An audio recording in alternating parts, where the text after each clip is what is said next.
আত্মমর্যাদা বোধ, এটি মানুষের চরিত্রের সবচেয়ে দৃঢ় এবং উজ্জ্বলতম একটি দিক। অবহেলিত, অপমানিত, উপেক্ষিত, ব্যবহৃত হওয়ার পরেও যদি আত্মমর্যাদায় আঘাত না লাগে, তাহলে না আছে সে ব্যক্তির মূল্য, না তার ব্যক্তিত্বের।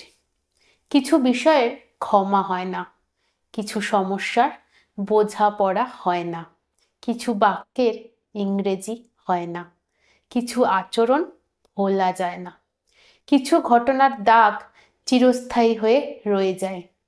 ফাটল বড় মারাত্মক জিনিস, তাকে যত জুড়তে চাইবে ভিতরে ভিতরে সে আরো গভীর কি চিহ্ন তৈরি করার প্রস্তুতি নেবে। সম্পর্ক রক্ষা বা পুনর্নির্মাণের চেষ্টায় মন কখনো কখনো এগোতে চাইলেও পিছু টেনে যে ধরে রাখে, সে হলো আমাদের আত্মমর্যাদা। এর জন্যই আমার পরিচয় আমি, এর জন্যই আমার যাবতীয় মৌলিকত্ব, আমার চরিত্রের ইউনিকনেস।